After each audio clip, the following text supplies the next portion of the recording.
Ilang mga sakit na maaaring maiwasan o kayang gamutin ng bawang. Una, sipon. Ang bawang ay nakakatulong mapababa ang pamamaga ng lalamunan at ilong.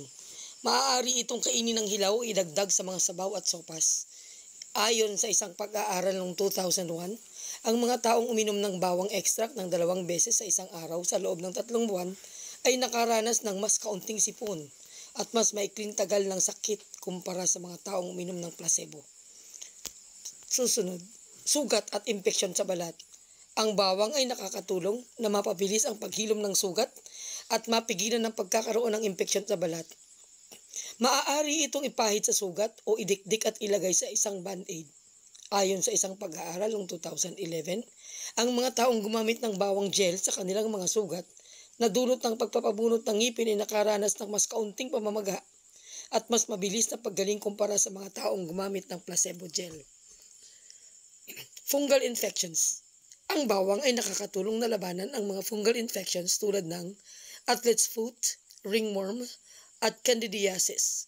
Maaari itong ipahid sa apektadong bahagi o inumin ng hilaw. Ayon sa isang pag-aaral noong 2000, ang mga taong gumamit ng bawang cream sa kanilang mga fungal infections sa paa ay nakaranas ng mas kaunting pangangati at pamumula kumpara sa mga taong gumamit ng placebo cream. Parasitic infections. Ang bawang ay nakakatulong na patayin ang mga parasito sa katawan tulad ng tapeworms, roundworms at giardia. Maaari itong inumin ng hilaw o idagdag sa mga pagkain.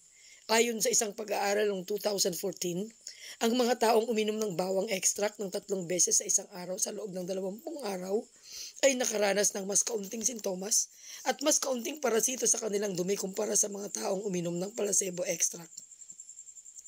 High blood pressure.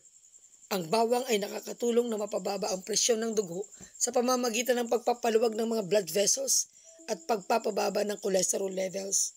Maaari itong kainin ng hilaw o idagdag sa mga pagkain. Ayon sa isang meta-analysis noong 2016, ang mga taong uminom ng bawang supplements ng regular ay nakaranas ng mas kaunting pagtaas ng presyon ng dugo kumpara sa mga taong hindi uminom. Ang bawang ay isang natural at mura na paraan upang maprotektahan ang sarili mula sa mga mikrobyo na maaaring makasama sa kalusugan. Ngunit dapat ding tandaan na ang bawang ay hindi isang gamot na maaaring gamitin sa lahat ng sitwasyon. Kung may malubhang sakit o impeksyon, mas mabuti pa rin kumonsulta sa doktor at sundin ang kanyang payo.